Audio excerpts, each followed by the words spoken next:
Hello everyone, welcome on my channel KD प्रयास academy. और I hope कि आप सभी लोग सीटेट पेपर की तैयारी बहुत अच्छे से कर रहे होंगे। हमारा जो पेपर है वो 7 जुलाई को होने वाला है और उसकी तैयारी में कुछ लोग लग गए होंगे, कुछ लोग अभी वेट कर रहे होंगे कि थोड़ा सा टाइम मतलब कम 1 महीना 2 महीना आए तब करें।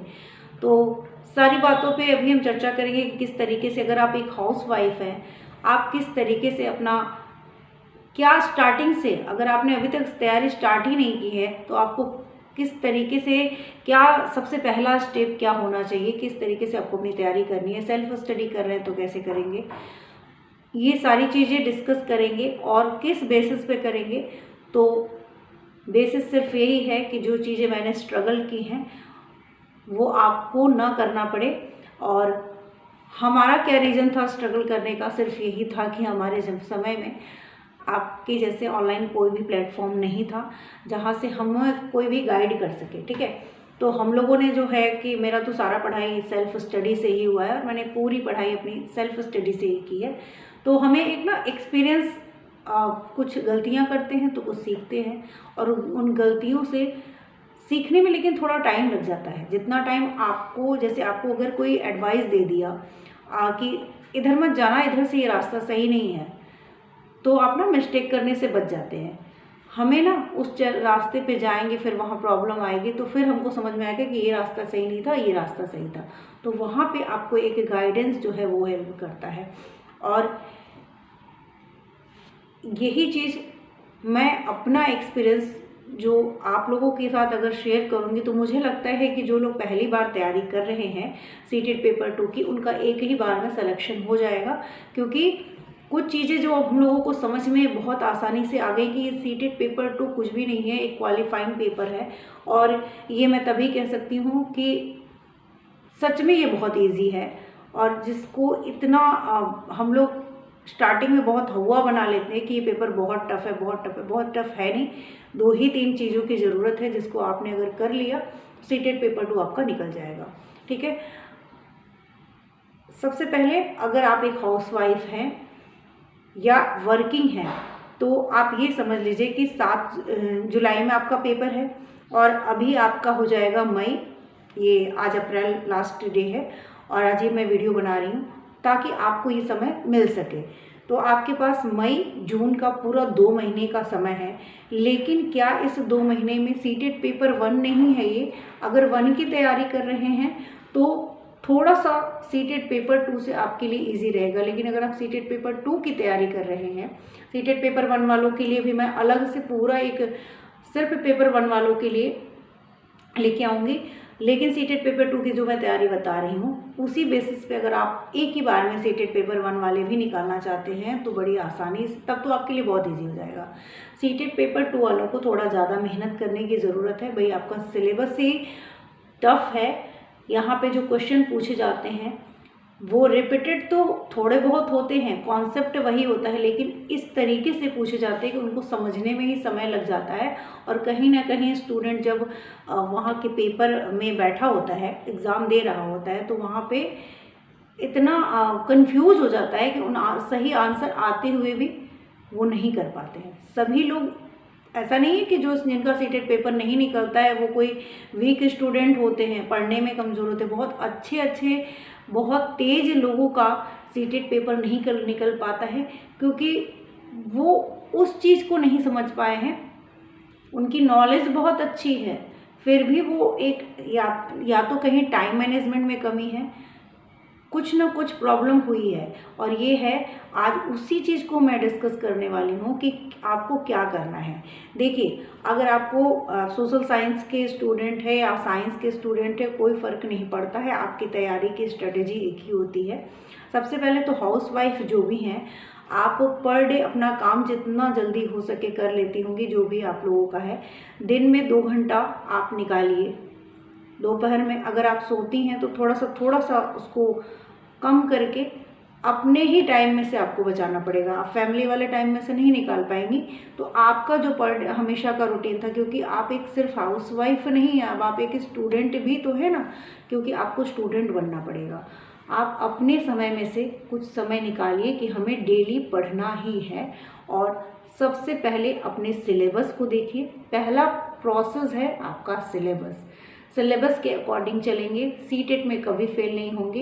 यूपी टेट की अगर परीक्षा देते हैं तो यूपी टेट में थोड़ा सा सिलेबस के से हट के भी क्वेश्चंस आ जाते हैं, उनकी बात अलग है, तो वो उसके बारे में बाद में बात करेंगे। सीटेट पेपर आपका कभी भी सिलेबस से बाहर नहीं आता है, पहली चीज़ है। तो सिलेबस को टू द पॉइंट हमको देख के चलना है। सिलेबस हो गया हमारा।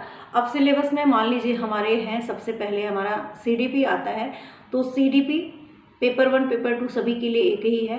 सीडीपी में आपको क्या करना है कि जितने सिद्धांत हैं, कुछ टॉपिक हैं सीडीपी के, जैसे सिद्धांत हुए और आपके शिक्षण से संबंधित जो चीज़ें हैं, शिक्षण कौशल या शिक्षण की विधियाँ, उसको आप पढ़ेंगे ना तो आपको खुद जो ये क्लासरूम में चीज़ें होती हैं उनको आप आराम से कर लेंगे। और भी चीज़ें हैं, डिसलेक्सिया वगैरह जो हैं, वो चीज़ें कुछ लर्निंग वाला टॉपिक हो गया, सिद्धांत हो गया, बुद्धि की चीज़ें हो गई, बुद्धि वाला टॉपिक हो गया। ये सारे टॉपिक ऐसे हैं जो आपके पूछे जाते हैं, हर साल पूछे जाते हैं। तो कुछ कॉमन पॉइंट हैं सीडीपी में जिनका आना आपके लिए बिल्कुल तय होता है। तो वहाँ से सीडीपी का एक अलग मुझे लगता है कि एक वीडियो बनाना पड़ेगा, जहाँ से आपको वो चैप्टर मैं आपके साथ डिस्कस कर लूँगी जिन चैप्टर से आपसे क्वेश्चन सबसे ज़्यादा पूछे जाते हैं। तो आपने सिलेबस के अकॉर्डिंग सीडीपी को टाइम दिया। सीडीपी आपको डेली पढ़नी है, चाहे आप कितना भी मतलब आधा घंटा दीजिए, क्योंकि सीडीपी आपके 5 सब्जेक्ट में आए।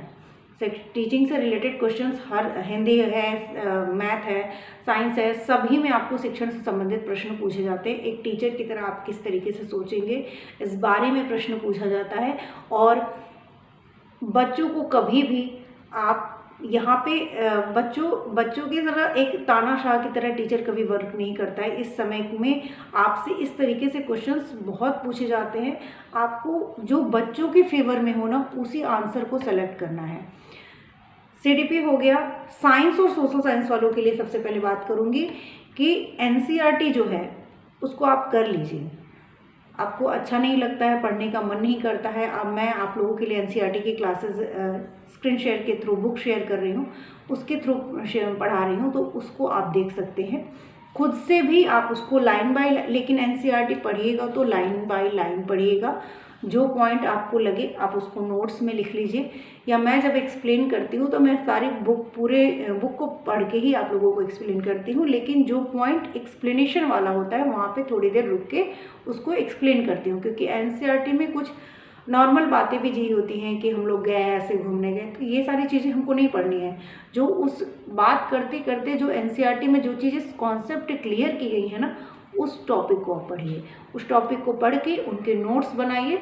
चाहे आप एक बार अगर रीडिंग भी कर लेते हैं ना, और उसके बाद जब आप क्वेश्चन पेपर या प्रैक्टिस सेट जो भी है आपके पास, एक प्रैक्टिस सेट रखिए। प्रीवियस ईयर पेपर आप मान लीजिए 20-30 क्वेश्चन जो भी आप देख रहे हैं डेली देखिए, वो भी मैं आप लोगों के साथ अपने चैनल पर शेयर कर रही हूँ, वो देख सकते हैं।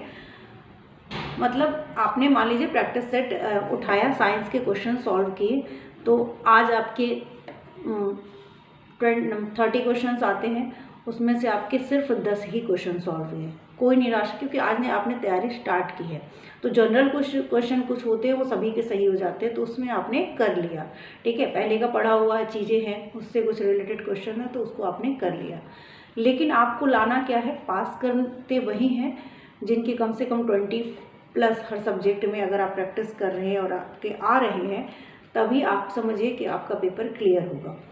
तो आपको ये पर डे जब आप प्रैक्टिस सेट खुद से सॉल्व करेंगे और आप नंबर देखेंगे कि मेरे नंबर बढ़ रहे हैं कि नहीं बढ़ रहे हैं इस सब्जेक्ट में, तब आपका कॉन्फिडेंस बढ़ेगा और आप उस चीज़ को समझ पाएंगे कि हाँ, जो तैयारी मेरी हो रही है या मैं जिस बुक को फॉलो कर रहा हूँ, जो एनसीईआरटी पढ़ रहे हैं, उससे मुझे फ़ायदा हो रहा है कि नहीं, क्या आगे के क्वेश्चंस मेरे सही होने का जो, जैसे आज मेरे 10 क्वेश्चन सही हुए तो कल 12 हो, 14 हो, और इस तरीके से मेरे नंबर ग्रोथ कर रहे हैं कि नहीं। ये हो गया। तीसरा सब्जेक्ट एक आपका है हिंदी। तो एनसीईआरटी पढ़िए, प्रैक्टिस सेट सॉल्व पेपर नहीं, मतलब सॉल्व तो आंसर तो रहता ही है, उसको मत, सॉल्व वाला नहीं, अनसॉल्व जो होता है उसको करने की कोशिश करिए, खुद से कोशिश करिए। कितने क्वेश्चन या जो मैं प्रीवियस ईयर कराती हूँ, तो जब मैं आंसर बताती हूँ खुद से आप काउंट करके मुझे कमेंट करके बताया करिए कि कितने क्वेश्चंस आपके सही हुए अपने आप से जब मैं आंसर दे रही थी। उससे आपका आंसर तो मैं बताती हूँ तो आपको देखने की ज़रूरत नहीं पड़ती है, तो आप उससे टाइम बचेगा, वो आप कर सकते हैं। और क्या चीज़ें हैं जो हम लोगों ने अपने सेल्फ स्टडी में की, मैं बस सिर्फ वही शेयर कर रही हूँ। कोई हवा में कुछ बातें नहीं कर रही हूँ, सिर्फ वही शेयर कर रही हूँ जो हम लोग पढ़ते साइन किए हैं। नोट्स एनसीईआरटी के नोट्स बनाए हैं, पूरी लाइन बाय लाइन पढ़ाई की है और ज़्यादा टाइम बहुत रटने की कोशिश नहीं की है। जब आप एक बार रीडिंग करते हैं ना एनसीईआरटी की, आपको कॉन्सेप्ट ऑलरेडी समझ में आने लगता है, क्योंकि हम लोग पहले भी तो आपने पढ़ा है ये सारी चीज़ें, तो हम उतना सोच के नहीं पढ़ते थे कि हमें किसी कॉम्पिटिशन में देना है, क्या करना है, बस पढ़ते जाते थे, क्वेश्चन आंसर लर्न किया, एग्ज़ाम दिया स्कूल का, ये वो चीज़ें होती थी। लेकिन अभी हमारा दिमाग भी उसी हिसाब से काम करते हैं कि भाई ये इस कॉन्सेप्ट पे ये क्वेश्चन पूछा जा सकता है। ठीक है, तो अभी हम लोग क्लास 6 का शरीर में गति बॉडी मूवमेंट हम लोग पढ़ रहे हैं साइंस में, और सोशल में भी चल रहा है। तो अभी स्टार्ट किया है जस्ट सोशल का, तो वो भी आप लोग देख सकते हैं। प्रीवियस ईयर पेपर 2024 से लेके और 2011 तक जितने भी होंगे वो मैं सब तब तक करा दूंगी आप लोगों को। तो 2024 का प्रीवियस ईयर पेपर हो चुका है, 2023 का चल रहा है। एनसीईआरटी करिए, प्रैक्टिस सेट करिए, आपके नंबर डेली कितने सब्जेक्ट में बढ़ रहे हैं वो देखिए। तो आपके सब्जेक्ट पे बात होगी, हिंदी को देखिए, हिंदी को बहुत स्ट्रॉन्ग करिए। हिंदी में आप कोशिश करिए कि पूरे में पूरे नंबर आए। मेरी इंग्लिश मान लीजिए सही नहीं है, मेरी हिंदी सही नहीं है, या कोई मैथ्स सही नहीं है, कोई भी एक सब्जेक्ट अगर सही नहीं है, तो वहाँ पे आपकी लैंग्वेज वाली जो सब्जेक्ट होती है यानी हिंदी होती है, वो अगर आपने पूरा नंबर ले आए वहाँ पे, तो वहाँ पे आपको फ़ायदा हो जाएगा। और ये नंबर, ये तो ऐसा तो है नहीं ना सीटेट में कि आप सब में इतना मार्क्स लाना ज़रूरी है। आपको ओवरऑल जो है 90 मार्क्स चाहिए, और ये क्वालिफाइंग पेपर है। इसमें यही फ़ायदा है कि अगर आपने हिंदी में बहुत अच्छे मार्क्स कर लिए, तो मान लीजिए किसी एक सब्जेक्ट में आपके अगर कम आ रहे हैं, तो ओवरऑल जोड़ के जो है आपका 90 प्लस आ जाएगा, आपको क्वालिफाई कर जाएंगे। ठीक है, उससे ऊपर तो आप जितना ले आइए उसके कोई वो नहीं है, लेकिन सबसे पहले तो पास ही करना ज़रूरी है। पता चला मैं 120 140 की बात कर रही हूँ और 90 ही क्लियर नहीं हुआ, सबसे पहले 90 की तैयारी करिए। एक महीने के बाद जब तैयारी इस तरीके से करेंगे, आप सिलेबस पे ध्यान दीजिए। पहली बात मैंने क्या क्या बताया, सिलेबस पे ध्यान दीजिए, एनसीईआरटी पढ़िए, साथ साथ प्रैक्टिस सेट करिए, प्रीवियस ईयर पेपर में जो करा रही हूँ वो देखिए। और जब मैं प्रीवियस ईयर पेपर करा रही हूँ उसमें आपके कितने मार्क्स आ रहे हैं वो कमेंट में ज़रूर बताइएगा। आपके मान लीजिए साइंस में जो भी नंबर आ रहे हैं पर डे आपके बढ़ रहे हैं कि नहीं बढ़ रहे हैं, क्या कुछ स्ट्रेटजी चेंज करने की ज़रूरत है, वो सारी बातें जब आप खुद पे फीडबैक लेंगे आप बेटर स्टडी कर पाएंगे बहुत अच्छे से। अभी से करिए लेकिन, क्योंकि फीडबैक भी अगर आपको अपने बारे में लास्ट टाइम पे मिलता है तो आप परेशान होते हैं, तरह तरह की वीडियो देखते हैं कि अभी 5 दिनों में कैसे करें, तो वो होता है, ट्रिक होती है। उन ट्रिक से भी कुछ नंबर लाए जा सकते हैं, पूरे 90 मार्क्स नहीं लाए जा सकते। तो ट्रिक कुछ मार्क्स के लिए ली जाती है, जहां हम मतलब हमारा बिल्कुल ही है एग्जामिनेशन रूम में बैठे हैं और इतने क्वेश्चन हमको आ ही नहीं रहे हैं, तब वहाँ पे ट्रिक यूज़ की जाती है। ट्रिक ऐसा नहीं कि स्टार्टिंग से ही ट्रिक लगाएंगे तो आपका पूरा पेपर ट्रिक पे ही क्लियर हो जाएगा। वो ट्रिक तब लगती है जब आपके क्वेश्चंस कर लिए हैं आपने, इतने क्वेश्चंस आपको नहीं आ रहे हैं, अच्छा ठीक है बिल्कुल ही नहीं आ रहा है, जब आ ही नहीं रहे तो हम कहाँ से उस समय कॉन्सेप्ट और क्या, तो अब हम ट्रिक पे काम करते हैं। ठीक है, तो ये थोड़ा सा मेरा था, आज बहुत तैयारी के साथ नहीं थी, आप लोगों के साथ अपनी बुक्स वगैरह में मैं शेयर करूंगी कि कैसे आपको स्टेप बाय स्टेप पढ़ना है। आज ऐसे ही मूड हुआ कि चीज़ें अगर आप तैयारी स्टार्ट कर रहे हैं तो किस तरीके से करें। 2-3 चीज़ें इंपॉर्टेंट थी जो मैं आप लोगों को बताना चाहती थी। सिलेबस से पढ़िए, लाइन बाय लाइन सिलेबस को फॉलो करिए, एनसीईआरटी को पढ़िए, प्रीवियस ईयर करिए, साथ साथ आप खुद क्वेश्चंस को प्रैक्टिस सेट, कोई भी प्रैक्टिस सेट हो, किसी भी पब्लिकेशन का हो, मैं कौन सा फॉलो करती हूँ वो मैं आप लोगों को जल्दी ही पूरे बुक के साथ, अपनी मेरी जो बुक थी मैं उसके साथ आप लोगों के साथ जल्दी ही मिलूँगी। तो अगर वीडियो अच्छी लगी हो तो चैनल को सब्सक्राइब कर लीजिएगा, लाइक कर दीजिएगा और जितने ज़्यादा लोगों तक हो सके इस वीडियो को ज़रूर शेयर करिएगा। आज के लिए इतना ही। Thank you.